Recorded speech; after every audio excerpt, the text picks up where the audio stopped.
नमस्कार मंडळी. ठरलं तर मग मालिकेत सध्या अर्जुन प्रिया विरोधात नवनवीन पुरावे शोधत असल्याचा सिक्वेन्स चालू आहे. अर्जुन प्रियाची चौकशी करत असताना तिला उलटसुलट अनेक प्रश्न विचारतो.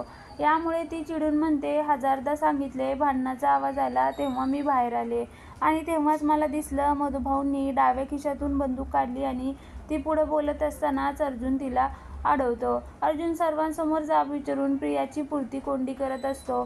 त्यामुळे ती प्रचंड घाबरते. आता महिपतची नवीन वकील दामिनी प्रियाची मदत करण्यासाठी प्रयत्न करणार आहे. मानसोपचार तज्ज्ञांसमोर झालेल्या चौकशीच्या रिपोर्टमध्ये अर्जुनच्या हाती नेमकं काय काय लागले हे जाणून घेण्यासाठी दामिनी सायली आणि अर्जुनला घरी जेवणासाठी आमंत्रण करते.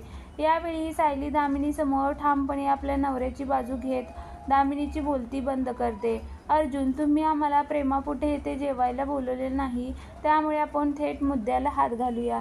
दामिनी, प्रिया मधुकरांची जी चौकशी केली त्याचे रिपोर्ट हवे आहेत मला. सायली, याचा अर्थ तुम्हालाही खात्री आहे की प्रिया खोटं बोलते. अर्जुन, त्या रिपोर्टमध्ये काय आहे हे तुम्हाला कळेनच, पण कोर्टात. सायली, पहिली हार स्वीकारण्यासाठी तयार व्हा, कारण तुमचा सामना माझ्या नवऱ्याशी आहे. सायलीचं हे रोखठोक उत्तर ऐकून दामिनीच्या चेहऱ्यावरचा रंग उडतो. यावरून आता लवकरच ठरलं तर मग मालिकेत पुन्हा एकदा कोर्टरूम ड्रामा सुरू होणार आहे हे निश्चित झालं. आता अर्जुन त्याच्या हाती लागलेले सगळे पुरावे कोर्टात सादर करेल आणि त्यानंतर मधुभाऊ सुखरूप सुटणार की नाही याचा निर्णय दिला जाणार आहे.